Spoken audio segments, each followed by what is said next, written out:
Hello, everyone. In this podcast, we will be discussing sensitive topics such as sexual assault. It's important to take care of yourself while listening.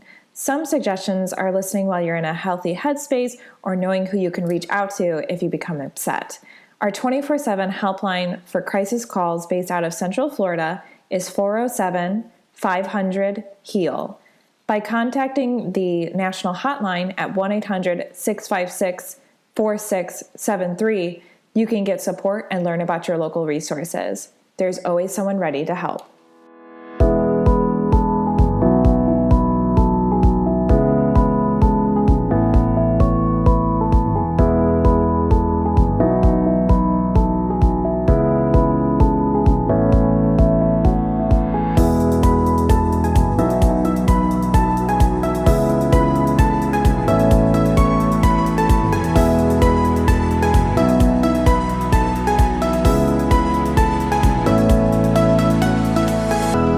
Welcome to the Victim Service Center podcast. Here we sit down with professionals that serve survivors and victims of trauma or those who've experienced violence and have conversations about social issues.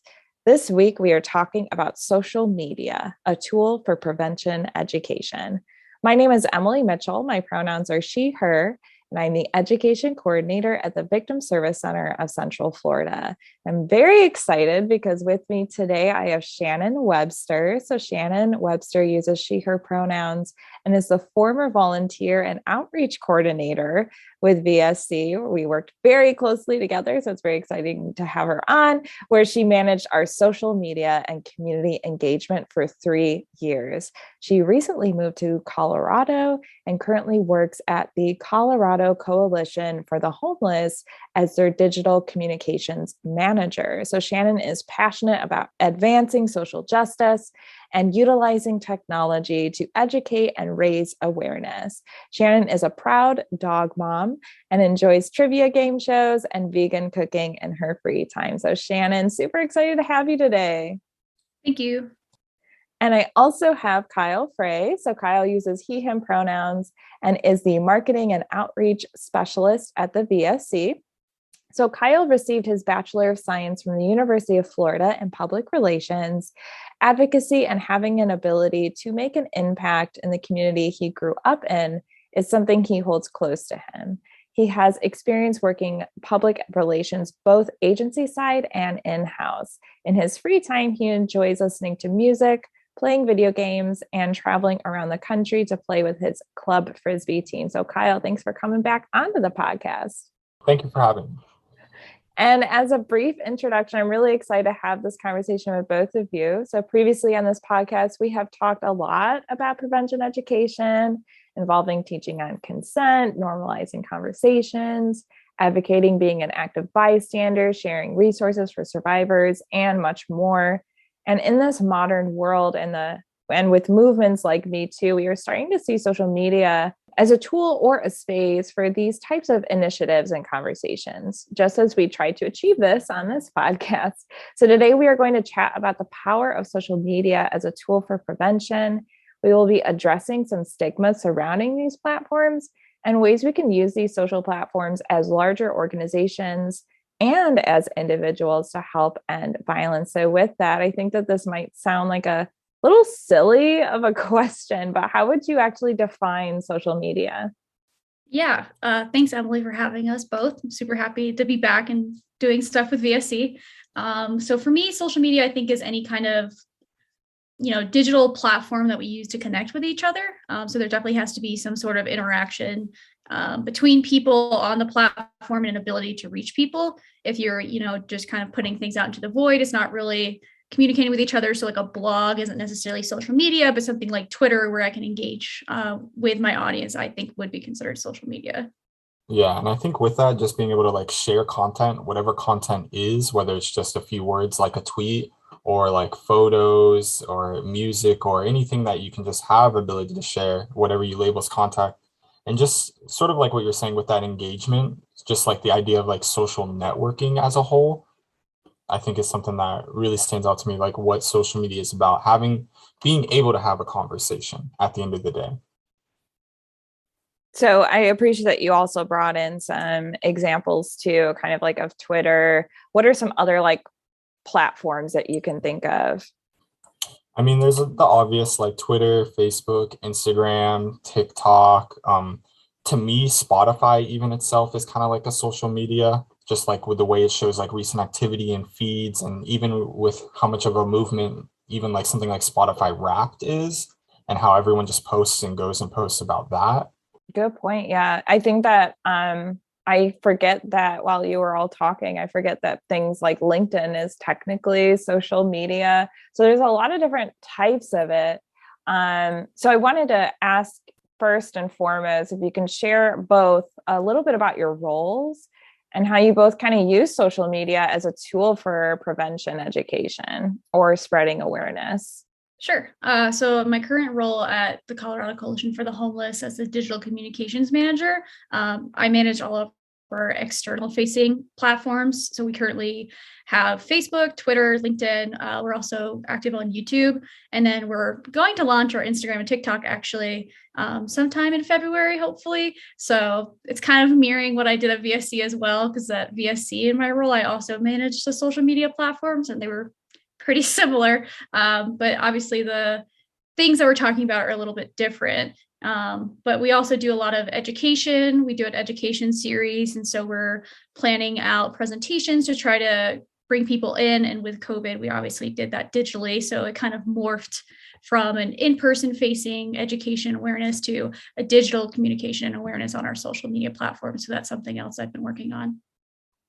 That's awesome. Yeah. And I know that you did all of basically our social media at VSC. So you have a lot of experience with this. And Kyle, can you tell me a little bit about your role and how you use social media?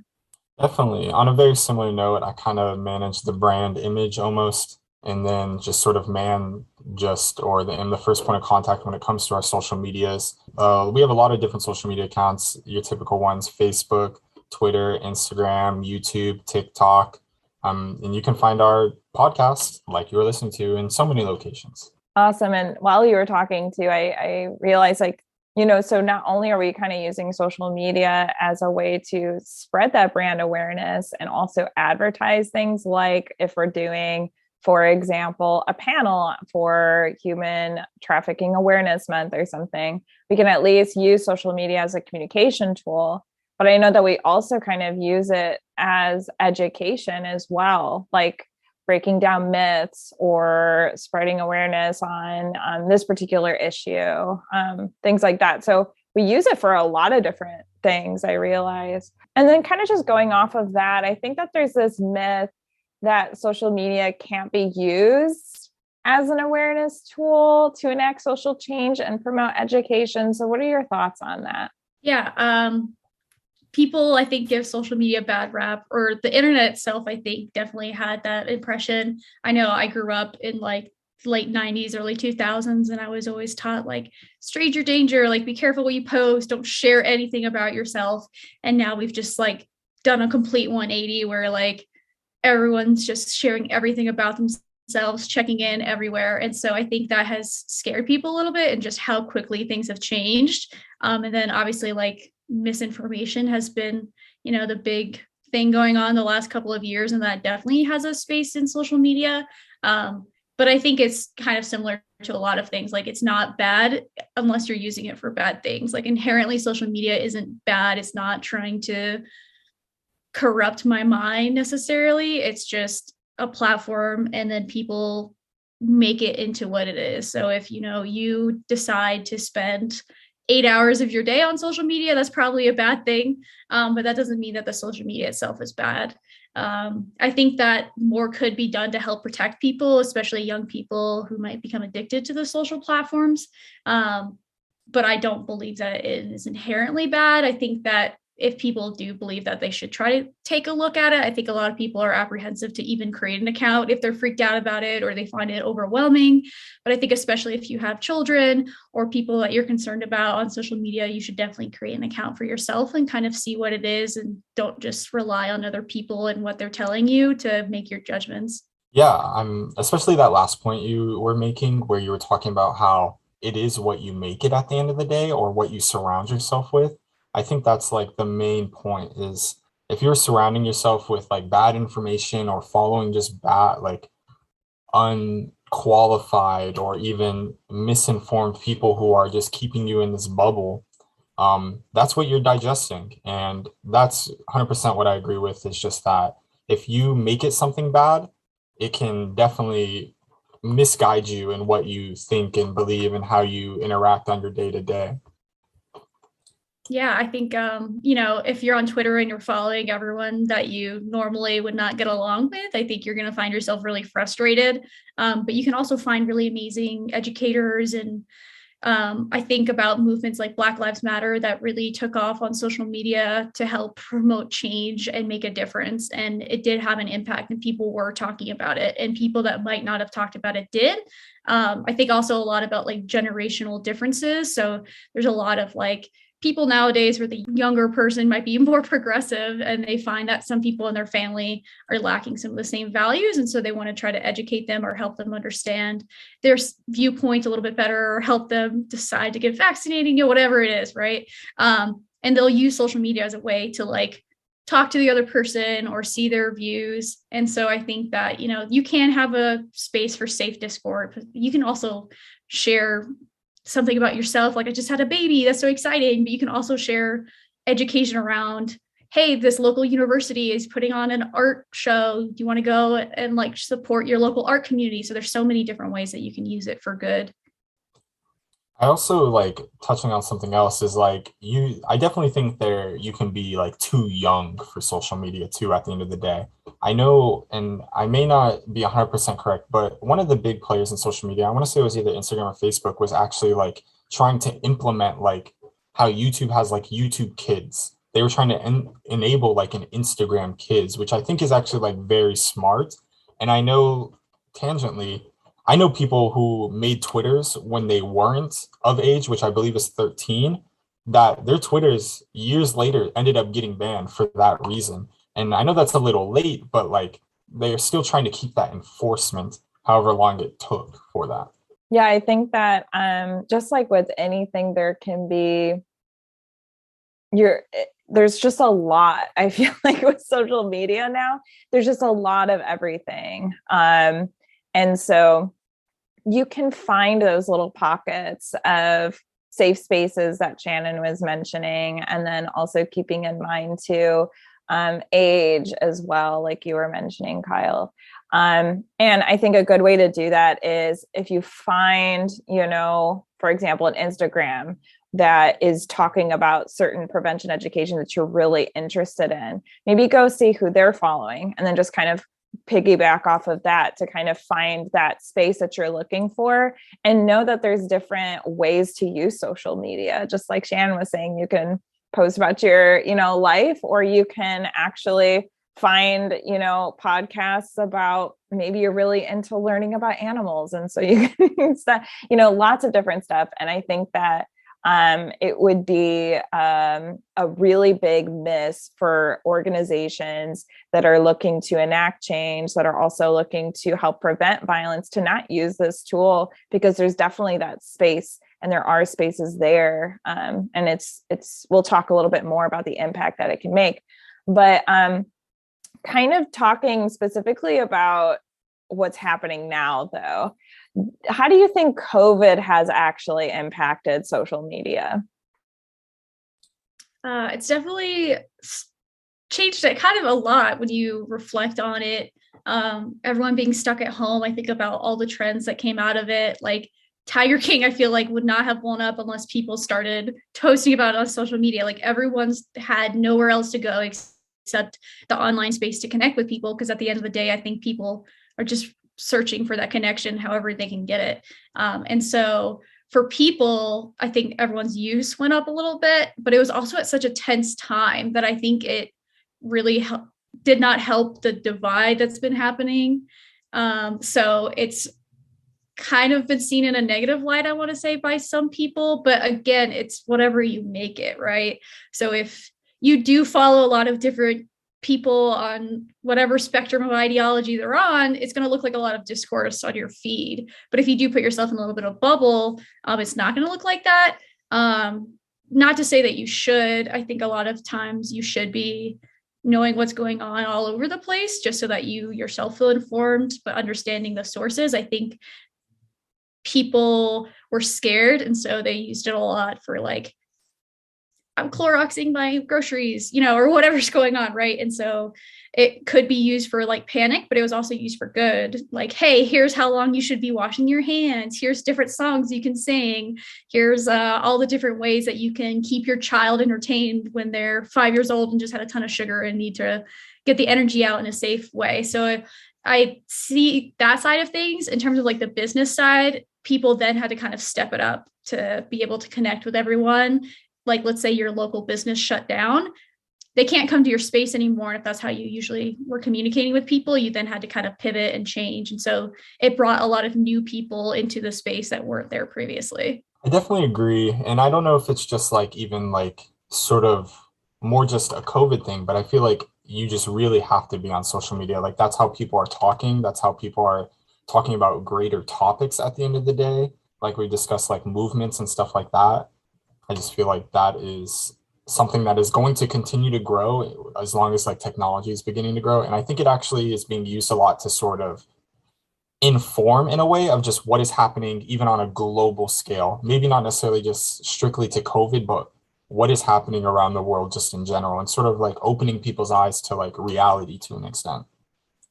Yeah, I think reach is a very big piece to this. I'm kind of curious because you brought up too, Shannon, how organizations kind of had to pivot quickly. So I wanted to hear from your perspective on how this really impacted the nonprofit world specifically, because I think that maybe a lot of these organizations didn't even really have social media platforms that they were using before this. Yeah. So at the time I was working at VSC, and I feel like it was almost like a Friday. It was like, hey, just take your stuff home just in case, like, we don't know. And then the next week it was like, all right, everything's locked down. You're going to be staying at home.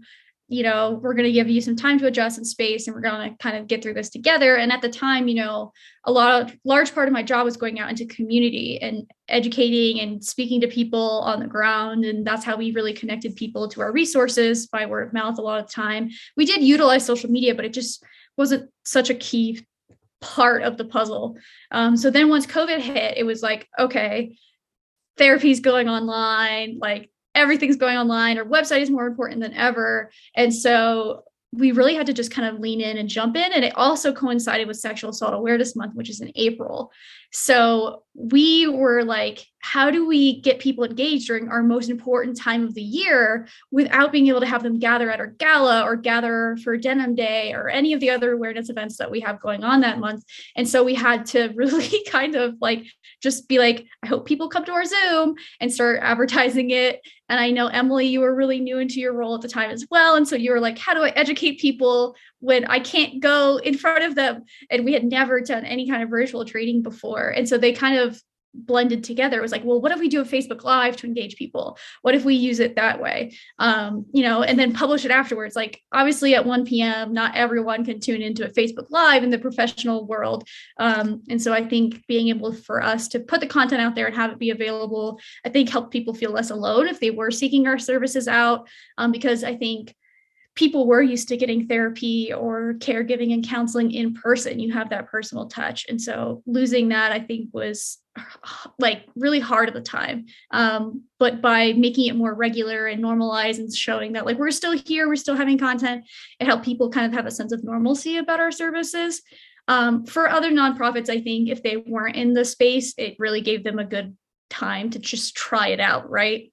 So if you didn't have the staffing before, you're like, okay, well, this person's job was to go out and be in person all the time, 100%. Well, now they can't do that. So maybe there's a way for them to do something online, and you can put it in an Instagram post, or you can do a live, or you can go on Reddit and do an AMA about your organization, whatever it might be. So I think in the nonprofit space, it should be kind of like a grassroots level.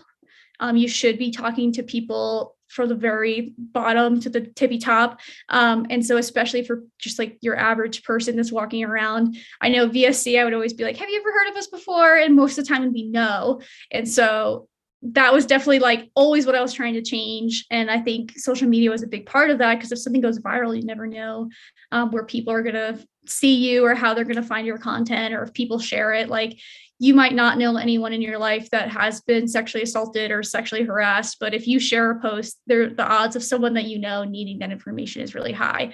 And I can think about that for many issues, right? So if you're dealing with domestic violence or poverty, low income people, food insecurity, so many different things where if you can just get people to get that word out, it can actually go a lot further online than it could ever in person. So that was a really good opportunity for people to jump into that space. I love that. I think that also, I was getting a lot of like nostalgic feelings while you were mentioning all that, because I did forget about this kind of feeling of anxiety that everyone kind of had in this moment of like, what's going to happen, kind of like the calm before the storm. And then, social media was really impacted and how we kind of interacted with it. While you were talking too, I realized that a lot of times when I do my education and stuff like that, I think people don't realize how common these issues are. And then they don't realize like, wow, I'm actually really passionate about being kind of an ambassador in this. And so I think that social media can also kind of be a digestible way to approach these really heavy topics, as like, oh, I didn't know that, 8 out of 10 times it's someone that they know. And then they just kind of like start diving more into the topic itself. I personally wasn't even employed when the pandemic had happened. I had just finished a contract and relocated back to Orlando. And I think just the biggest thing is like companies beyond just nonprofits, but especially nonprofits that weren't on social media, it was definitely a good starting point or entering point when the pandemic happened, because like you were saying, calm before the storm. I don't think anyone really understood where it was headed or how long it was going to be. I mean, there are talks that this is going to be endemic to an extent, which is also like interesting. So no, I appreciate that. I'm glad that we get that perspective too, as far as other types of organizations as well. So we mentioned earlier that there are many different like platforms and sites and things that we might not even realize could be kind of considered social media based on the interaction level. So how do you each use like all those platforms you were mentioning previously that we've done? For example, Instagram Lives and Facebook Lives, but kind of wanted to dive in on how exactly you use these platforms on a professional level. Definitely, like to start off, one of the biggest like things that I've been recently trying to implement on our Facebook is just even the simple setting of like pinning a post. Currently I keep pinning our monthly support group calendar just so everyone always knows. And the one thing that I really like about that is like I get to see the growth of engagement as it's currently being there. I get to see more and more people are clicking on it and viewing it and trying to locate when is their group? Is it virtual? Is it online? Is it a closed group? What are the upcoming groups in the next few months or seasons, things like that. But beyond that, I would say Facebook is our main hub when it comes to just like raw information. And we use more of our Instagram platform as more like information to digest, think about, reminisce, and absorb, especially when it comes to myths or just stats or facts, when we're going to be open or closed, stuff like that. And I mean, the newest kid on the block, TikTok, Instagram Reels, I mean, that's where we see some of our highest numbers when it comes to just KPIs and just stats in general. And I mean, I think it goes to show in 2021, TikTok was the most used website on the internet. And I believe in the top 10, 5 of them were all social media. It was like TikTok, Facebook, YouTube, Twitter. I mean, there's even other things that I feel like we haven't even mentioned that aren't as big, but are still social media to an extent. Just the way you interact, just live streaming as a whole is growing big, whether it's like YouTube Live or Twitch. I mean, Amazon has live influencers that are always showing like what they just purchased, things like that. So I think that's even like could be the next adventure maybe in like within the next decade or something along those lines. I mean, talked about even Facebook Lives and how you can store the VODs of them and keep them alive for people to view and constantly view, because that is good information at the end of the day. Yeah, TikTok. I think that's a big one that we've been kind of diving into, and kind of jumping on these trends like Shannon was mentioning earlier, trying to, you never know if your thing goes viral, then people are like, oh, what is the VSC? Oh, what are the services? Oh, kind of going from there. Shannon, do you have any info about like how TikTok can be used for education and awareness? Yeah, as I mentioned earlier, my current organization is looking at launching it soon. I actually just ordered my tripod because I don't have one, need it in my house. But I definitely contributed to TikTok being one of the most used platforms in the world because I'm on it all the time. The algorithm that they created is almost too good. But because of that, I think the ability to get in front of new audiences is so much better than other spaces. And I can say like Facebook and Instagram and Twitter, like the way that they run their feeds, it's really hard to get your content in front of people if you're not paying money, unless you like get lucky or, post the just right time. There's definitely ways that you can increase that engagement, but it's not the same as TikTok. And so TikTok, I see people using it. Like I think of the Duolingo profile that's like so unhinged, like it has nothing to do with what they do, but now everyone knows a Duolingo owl. Everyone knows what they do. Like if people do use Duolingo, they're probably like, oh my gosh, the mascot's going to be right behind me if I'm not doing it today. It's like notorious. I think about like the Washington Post, I think jumped on really early and used it as a way to share news in like a sketchy way or in a really relatable way that I think about like the early days of YouTube, where some of the earliest YouTubers were kind of doing kind of like the late night type of show, and they were trying to bring news and make it more accessible. So no matter what you do, whether you run a private business, you're a creator, or you're a nonprofit trying to share your services, you can definitely utilize social media. Some people have it a little bit harder than others. Like I think talking about sexual violence is definitely difficult, especially with some of the community guidelines that are getting put into place. But if you have like an animal shelter, like you literally can just walk down and be like, this is Gus, he's available for adoption today. And if it happens to see the right person, Gus can be adopted tomorrow. And so I think you can do the same thing, right? Where if you're talking about like, hey, we have these support groups coming on, and you make it in a relatable way, even if one or two people decide to join the support group from that video, I would count that as a success because they wouldn't have found it otherwise. And so you don't know until you try. So I think that even just putting it out there is so great. And I think you can bring comedy into a lot of these issues. I think people are nervous that if, my cause is about saving marine life, I have to be super serious and super dedicated. But I think like we're all human at the end of the day. And I know that your organization is run by people, so that if you put a content out and you're making jokes, even though you're talking about something serious, I think as long as you're being respectful, that you can still reach the right people. I'm not saying that everyone has to like have curse words or like do the, controversial video. It doesn't have to be all that, but you can use like the SpongeBob audio, even though you're talking about something else that you would never think to connect those two things. Yeah, I think that there's a lot of opportunity to jump on these different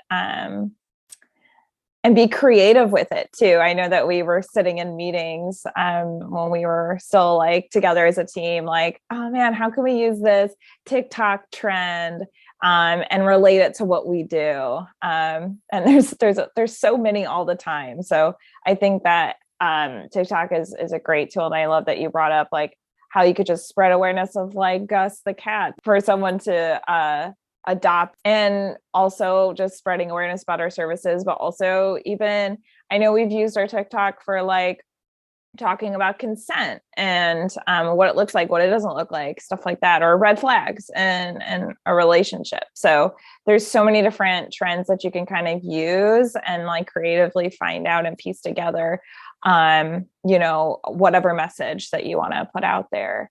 So I think that there might be this myth that social media is just for young people and only young people use it. So what would you say to someone who's like, oh, social media is just for the youth?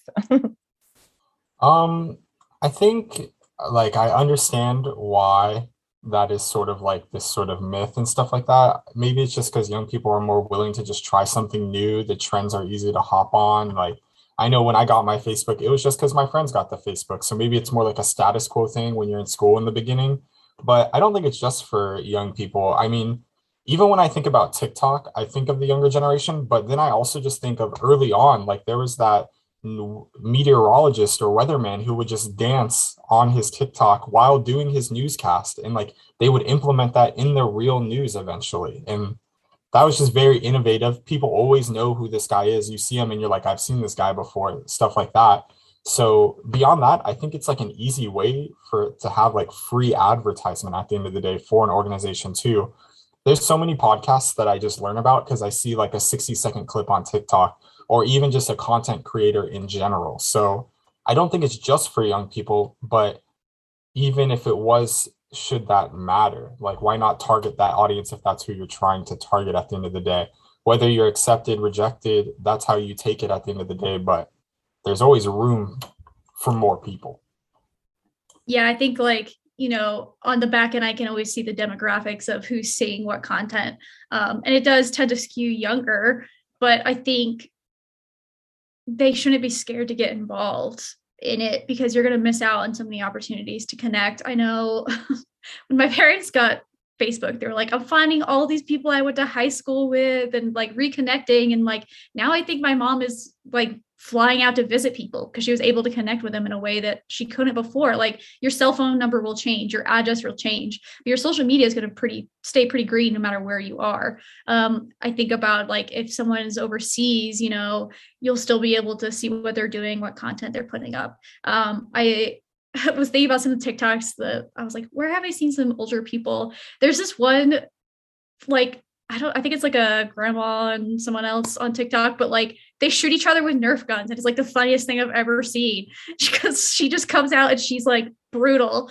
I think of also like there's people doing like cooking and like maybe they're not professional, but they just want to show off their recipes. And so, in a way that makes them almost more engaging because there is different than the norm. I'm a younger millennial. And so I've been using social media since like I could breathe, but my brother is only a little bit younger than me. And he still kind of has this view too. He's like, are you Gen Z? Like, what do you do? I don't know what you're talking about. I don't know this lingo that you're using. And I'm like, I don't know. I just absorb it by being online. So maybe it's a way of keeping yourself youthful is by connecting on social media. So if that's what's going to convince someone to join it, sure. But it's not just for young people. But I do still think that young people should be off of it, like children. Yeah, and I also think it like gives insight sometimes and perspective. Like I just think about this one YouTuber content creator where it's a guy who I assume is like of my age in his younger mid 20s, and he just has his dad there and they're in a nice setup and he literally just plays him albums and is like he has his dad listen to music that he listens to, and maybe it's even newer or older, usually leans more towards hip hop, but he'll talk about like what he likes about it, and then he'll have his dad give his perspective on things like that. And it's also just like interesting to always hear different sides, different views.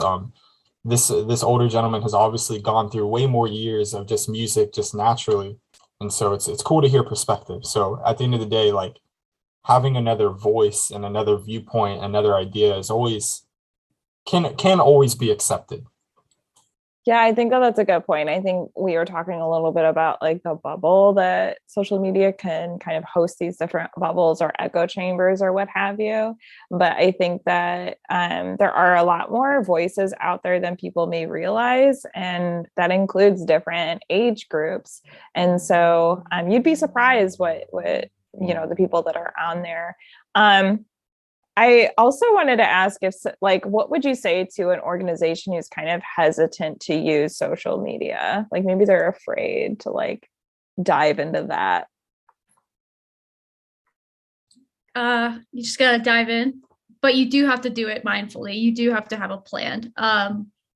If you're running a business, a nonprofit, it's a little bit different than your normal social media, right? Like if you're just using Facebook to talk and share your opinions, that's going to be way different than trying to run a Facebook for an organization in terms of the planning and how you're going to write about things, right? So I think about at VSC, the language that we use is incredibly important. And so we definitely had to plan around that and plan around, here's our fundraising campaign, here's this. But it's useful once you get it down pat. And once you kind of have that structure built, then it's a little bit easier, right? So you can say like, oh, hey, person who works in grants, like, you want me to talk about this? Cool, I can go ahead and do that for you. So you have it kind of set up, and then build it, people will come, hopefully. But usually you'll already have some things set up. Like most places will have like a mass email communication tool, so you can use that to promote your social media, or you have your 1-year fundraiser where people can come out, or if you're more of a drop-in destination, you can share that you're creating it and people will join it, and it'll kind of build its own from there. So I think that if a nonprofit is hesitant to use it, I would question their why. Is it because they're scared? Is it because they don't have the capacity? Is it because they don't know what to say? If you're writing communication like donation letters and speeches and things like that, you just kind of change that language to work, right? So it's not all that different than what people have done. It's just on a different platform. Would you agree, Kyle? Yeah, definitely. I think you just got to start off by taking that first step at the end of the day and just get into it. You can always look at like what other people have done, and you don't necessarily need to mimic it, but it can kind of show you a flow, especially if you see something you like. It might just be because it's good content, or you like that body of work. It might just be good, and you can just understand, why did you like that? What really appealed to you? What do you see as working and what do you see as not working at the end of the day? Yeah, I totally agree. And kind of piggybacking off of that, what are some tips that you have for a nonprofit organization to use social media? I think you just need to be dedicated, or have a dedicated group of people at the end of the day, people who are willing, people who are staying up to date, people who can be passionate and want to start talking about some of these things and want to have that voice. I think that's just the initial thing is, if you're going to do it, be invested in it and want to do it. Yeah, I agree. I think, there has to be a willingness. If you're really reluctant and you're kind of like grumbling about it, I think that's going to come out in your content. You do have to prepare, as I mentioned before, have that plan in place, any plan really. And ideally, you need to have a dedicated person to it. I think there's this idea, especially from those who don't use social media or people that are unfamiliar with it, that is just write it, slap it up there, that's it, right? So it is a lot more involved in that. You do have to be careful about what you're saying and how you're saying it, because you're representing your agency, you're representing the issue, right? So if I write something, offhand and just put it out there, and then someone is offended or they take it the wrong way, it's going to hurt my organization, right? So it's not just you can slap it up there. You have to be mindful. And then also, only content that looks good, is engaging, is going to get shared around. So if you don't put a lot of thought into it and you just type up 2 sentences with no entertaining graphic or video or anything else with it and just throw it up on Twitter and expect to be viral the next day, like that's not going to happen. So ideally, you're going to want to have someone at least part-time to run some of your social media, especially as you get more, right? So it's not just everyone has a Facebook. You have a Facebook, you have a LinkedIn, you have a Twitter, you have a YouTube, you have maybe a Snapchat, Reddit, Twitch. Like there's so many different things that you can get on, and the more you add, the more it's going to add to your workload. But I think, some of my other tips would be that you can loop in partner organizations, right? So let's say that you are just starting out and there's an organization that you have a really good relationship with that has a good following. Ask them, ask to talk to their people. Usually in my experience, nonprofits are super down to help each other, because we're all kind of in this together trying to make the place better for everyone, usually, hopefully. And so they want you to be successful just as much as you do. So if they are doing something great, maybe you can loop it in, or you can then return the favor later. I know at VSC, we would always try to bring in organizations that were doing different work from ours, so that people that might need those services as well could find them. I think that if you're creating content, you got to make sure that you're putting thought into when you put it out. So if you're doing something about stalking, well, maybe you want to do it in January because it's Stalking Awareness Month. Or if you're doing something with the LGBTQ community, can you do something during Pride Month to engage that audience when it's timely? It's just like almost like actual news in a way. It has to be quick. You have to be on it. I know we were talking about TikTok earlier. The trends on there shift so quickly. Like if you play an audio from like 4 months ago, I'll feel like that was ages ago because it ages so quickly in the digital space. So you have to be able to respond in real time, which is also why I think you need a dedicated person so that they can focus in on the trends and how it's going to incorporate in your organization and how you can kind of utilize that. With all of these different platforms, they're all used a little bit differently. So if you're trying to post the same thing on LinkedIn to Twitter to Facebook to Instagram, they're all a little bit different with different age demographics. Like LinkedIn is professional. So if you post something silly, goofy on there, like it's going to be kind of out of place. Twitter has such a low character count. Like if you're trying to post a huge, long, like personal testimony from a client, you really can't put that on there very easily. So those are the kind of things that people will need to think about. They're not that complicated, but you do have to have something for that. I know I also mentioned that like your views are getting down a lot of the time. And at the end of the day, these are businesses and they're looking to make money. And so if you are trying to share about a fundraising event or something like that, you do have to invest some advertising money into it, just as people would in like a print ad, billboard, things like that. This is a form of advertising. And so if you have a marketing department or a marketing budget, you need to allocate some of those funds in order to get the audience that you want. Not everyone's going to go viral. Not every post is going to go viral, especially sometimes the most important ones, right? So if you're trying to say like, hey, we really need you to come out and show your support, we need to raise $10,000, that might reach 100 people. But then if you put in $100 worth of money, you might reach 10,000 people, and then that's only going to increase your likelihood of getting donations. So I think those are some of the important things I think about. Yeah, I appreciate that, Shannon. I really appreciate you kind of breaking down that myth, this idea that it is kind of like this mindless thing that you just post on. And it's like, no, there's a lot of thought that goes into it. We meet once a week to plan out like, what are the awareness events going on? How do we want to do this? Maybe we want to do a social media campaign about specifically, I know that Kyle, you had that idea of back to school kind of guide to keep each other safe, as we go through the next phase of the next semester. So I appreciate you kind of highlighting that it is a tool and there is a smart way to use it, and dedicating time and money to it makes sense and can really help. I think a lot of it's trial and error too. So Shannon, were those kind of all those things that you learned over time? Was there anything that you kind of like worked and then didn't work and you shifted? That's a great question. Yeah. So my background is not actually in communications, unlike Kyle, like his is. I have a background in political science. And so I worked at just a lot of different nonprofits, and connecting with people has always been something that has been close to me, as well as trying to raise awareness about issues, because I think, if you don't know about it, you can't help. So I think, when people are getting involved, they're going to want to try to put some toes in the water and then obviously adjust, right? So like, you're not going to get it right 100% of the time. Not everything is going to be amazing. I mean, I'm not going to say that you're going to go out and offend somebody. Hopefully that you're putting enough thought into it that you won't have that issue. That's the goal, right? Is like to make sure we're not going to get that pushback. I don't know. I always think about the Sexual Assault Awareness Month challenge that we would do with the NSVRC, and they had challenges like every day, and they would have a winner. And I'm incredibly competitive. So I was like, I really want to win and I want to be the best. And so, you could go through the tags and see what other people were posting.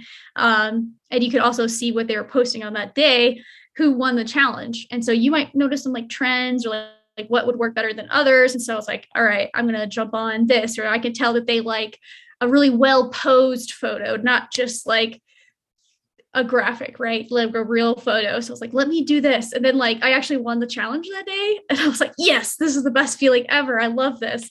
And I think, noticing if your audience likes videos more than photos, if your audience likes feel good stories, right? There's, I don't know if it's like a saying or what to call it, but it's like your content is Are you going to make people angry? Are you going to make them happy? Or are you going to make them feel like, oh, so like you could put out content that's like, this is a stat, this is unacceptable, we need to do something, right? So you're stirring it up. Or you can do like, hey, here's Stacy was experiencing XYZ, and then she got services ABC, and now she's super happy. And this is a picture of her and her cute dog, right? That is like the all moment. If that takes off, that means that's what your audience might like. So you might want to introduce that.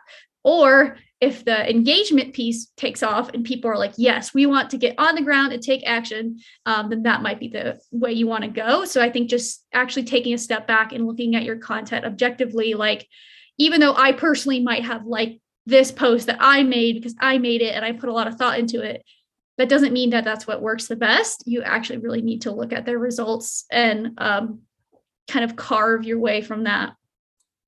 Such a good point. I think at the VSC, a lot of our engagement comes from, staff spotlights, or kind of feel good stuff like you were mentioning. That doesn't mean that we don't share the other stuff too. And like, for example, a lot of our TikToks that got a lot of engagement was when it was kind of pointing out red flags or talking about sexual harassment, and people be like, yes, this is such an important issue. So it seems like TikTok feels like that, but then maybe on our Facebook, a lot of the people that are on there might be past clients or someone who's like, oh yeah, I'm so glad VSC is getting recognition and opening up this, new location. That's awesome. And things like that. So that's such a really good point. And I know you also brought up too, kind of connecting with other agencies. And I know, Kyle, you work a little bit with the Department of Health. Do you work with them and their social media? Not necessarily directly with like a social media team, but I definitely go back and forth with their PIO and see like what they are wanting to talk about, what they hope to achieve, and like what sort of topics and demographics they're looking to hit. And that's just something we're always discussing and always like trying to change. Like, we have this PSA coming out and they want to do a social media campaign relating to the topics of the PSA, which is about just domestic violence in general.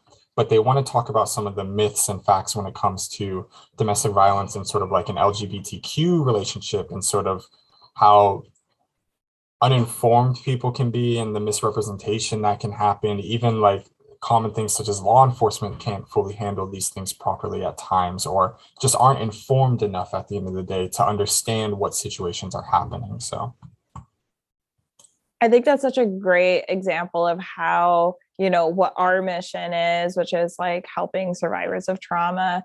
And then when other organizations kind of see that, they're like, oh, wow, yeah, that's such an important piece. And then they bring into like, and we're noticing this, and then it just kind of becomes this kind of movement. So I think that that's such a good example.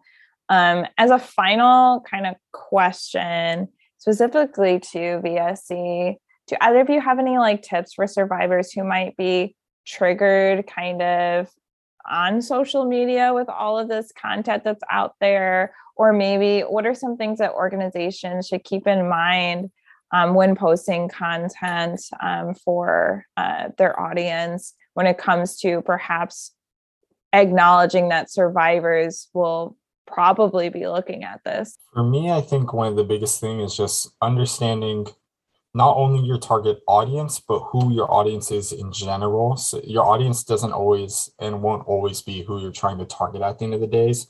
So just being open, understanding, I think that's one thing I'm always trying to remember for myself is what is the overall goal at the end of the day, not just with this singular post or this single thing I'm trying to release onto social media. What are we trying to achieve overall? Or like, what is the mission? What is the value of this post?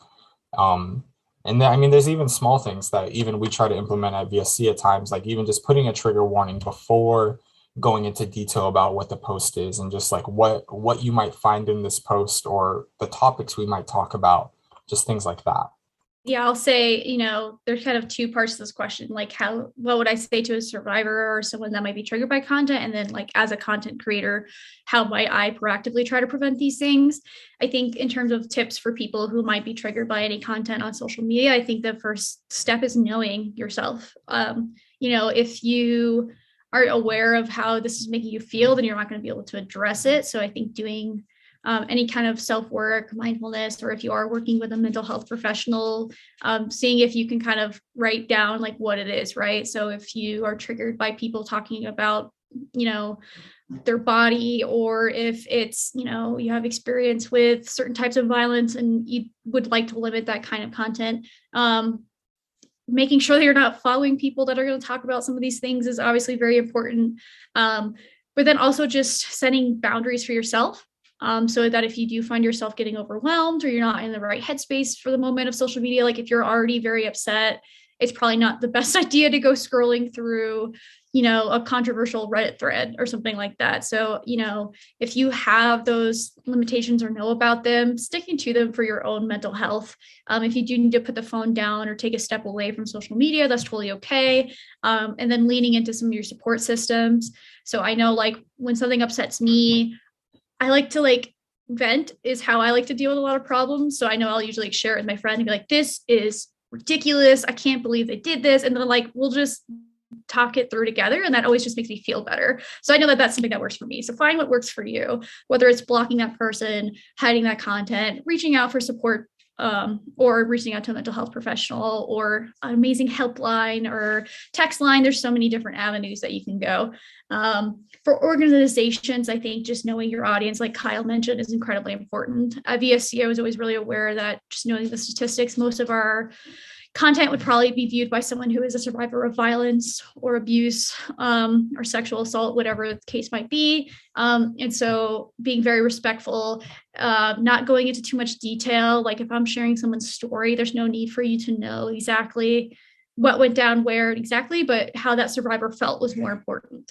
And then always connecting them to resources was something I tried to do. So if I'm saying like, hey, it's Human Trafficking Awareness Month, here's why it's really bad. Connecting them to an organization that does human trafficking work so that if they do have experience with it, they can get help. Or if you are writing about something that's challenging, acknowledging at the beginning was really important, kind of like a trigger warning, like Kyle said. For my current organization, we deal with issues of homelessness and affordable housing and healthcare. So a lot of our audience isn't necessarily receiving care, but there are people who care about these issues, as it is something that affects most people in the area. And so we try to share information to help break down stigmas, connect people to some services, but also just share general updates. So I know we have a once weekly homelessness in the news that goes out. And so we're sharing all the things that are happening with our work around the Colorado area for people to kind of understand the issues a little bit better, because we think that might be the right thing. And then, we always take into account the different spaces. We really are growing, so we want to attract more people for careers. And so we think about that. We don't necessarily have to worry about people necessarily getting triggered, but we do keep in mind being respectful of people at all times, using the right language, and then filtering out any content that could be harmful in our comment section, or if people are throwing hate at us, making sure they understand, why we're taking the stance that we are.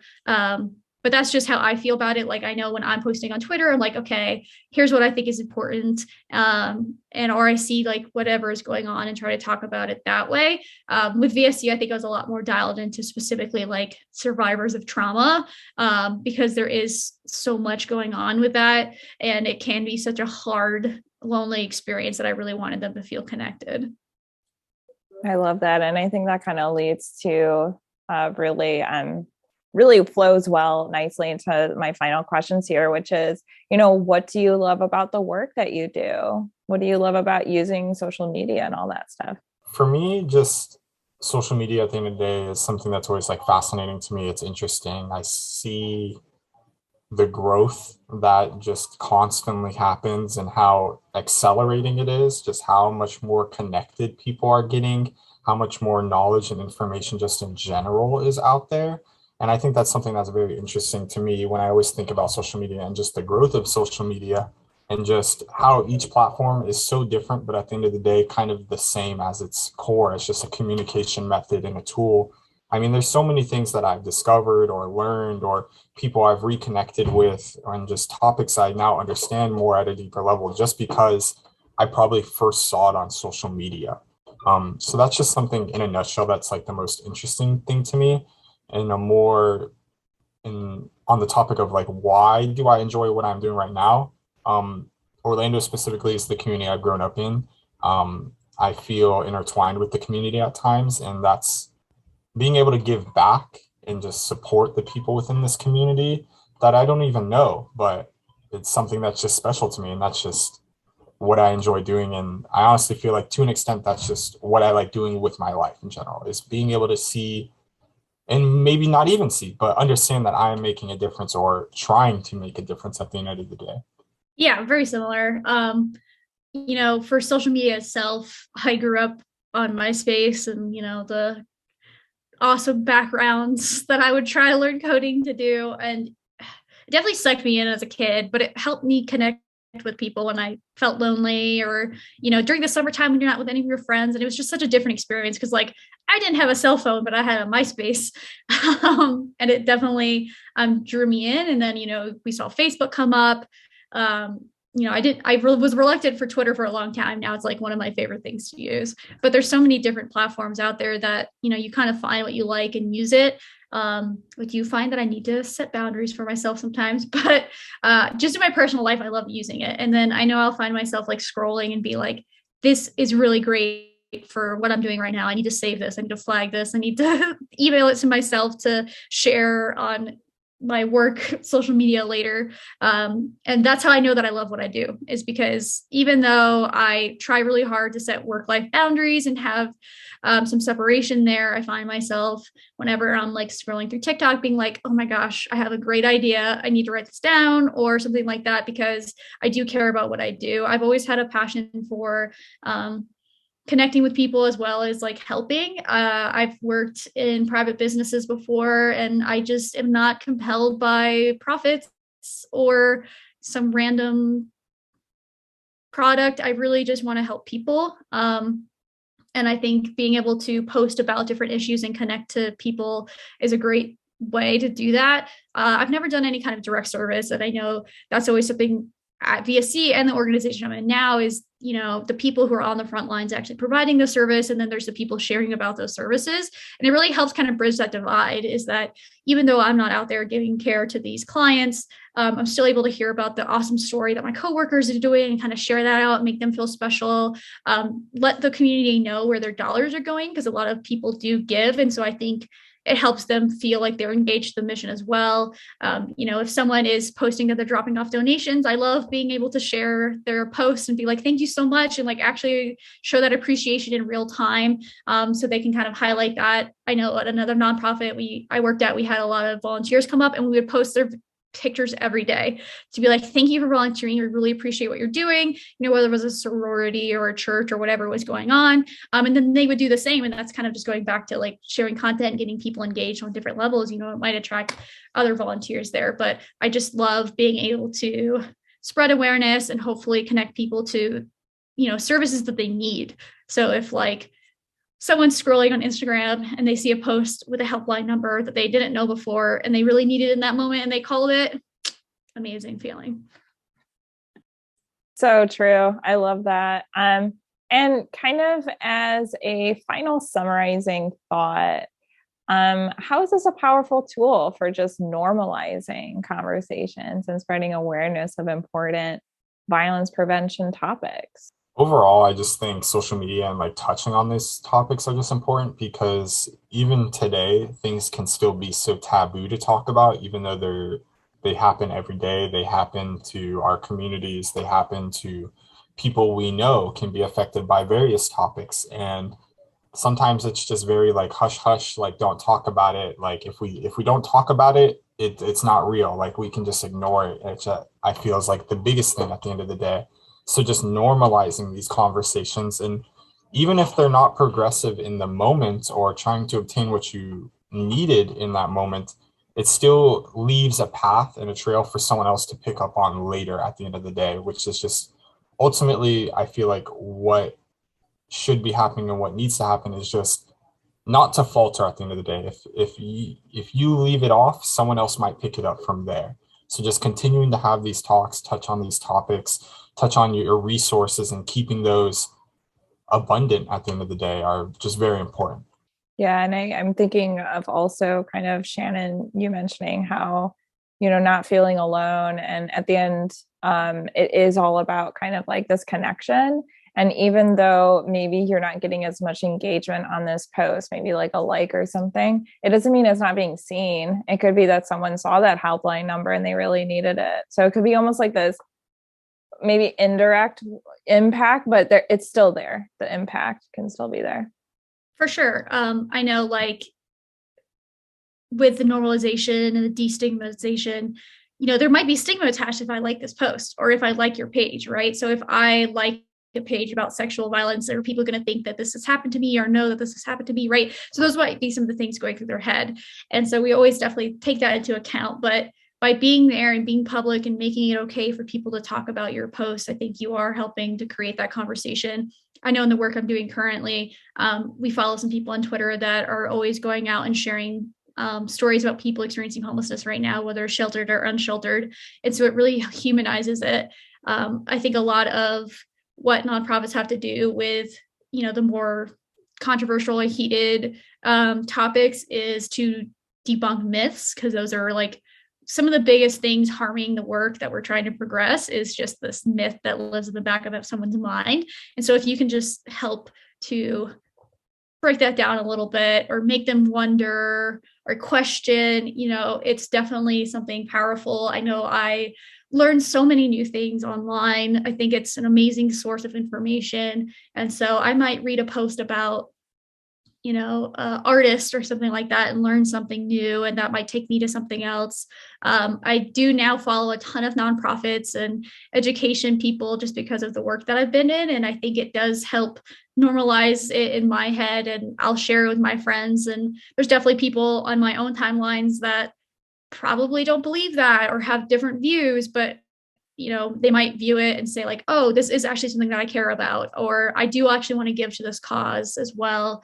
And I think it can also be really good for, we didn't really talk about this, but this just made me think about it, like acts of violence in a community. Both in Orlando, we had Pulse, and, here in Colorado, we've had different acts of violence. And I think it's a time where people are scared and they look for help, and it can be a time and a place to help find that comfort. So, you can share that you're not alone message and saying like, hey, we know this just happened. Here's resources for you. Here's where you can go. Here's how you can find help. And it helps make it a little bit easier for people to access that help, because there is, I think in America, a really big stigma placed on receiving help. And so being able to find it more easily, I think helps you just feel a little bit more pride in your community, like Kyle was mentioning. Yeah, I love that. I think that that's a wonderful place to kind of sign off. But before I do, is there anything else that you want to bring up that we may not have mentioned? I will just say that, like, if people want to get involved in social media, get involved in social media in any way that you can. If you are trying to push for your organization to get it, make sure to keep advocating. If you're a part of an organization that doesn't have it, go ahead and dip your toes in there, see what you can find out. And as I mentioned, nonprofits are usually really friendly. So if you do have questions, feel free to reach out to everyone and ask them questions. And then if you do ever see anyone sharing anything hurtful on social media, go ahead and kind of take care of yourself, or if kind of like active bystander, if you find it best to directly tell them that, go ahead and share how you're feeling, whether it's actually, I love what you're doing, this is amazing, cheer them on, or if you're like, hey, I actually think we need to rethink this a little bit, I disagree, don't be afraid to kind of share your opinions on that. Love it. Yeah, I think that I just want to thank you both so much. I think this was such an important conversation to have, kind of uplifting this tool that we all have, and as we kind of move forward, and things change all the time too. So there's probably going to be a new social media platform soon. So we'll be able to use that as well. So I just want to thank you both so much. And actually the next episode will actually be the 100th episode of this podcast. So we're actually going to talk a little bit about VSC history and stuff. So if you're interested in learning more about, how we went from a small nonprofit to a nonprofit using social media, you can definitely tune in. But I just want to thank also the listener for listening to the Victim Service Center podcast. So the VSC is a nonprofit organization that provides free confidential counseling services for victims of any kind of trauma in Central Florida. To learn more about our services, please visit victimservicecenter.org. And to everyone listening, healing is not linear and you are not alone. And thank you so much again, Kyle and Shannon, for joining me today. Thank you. Thank you.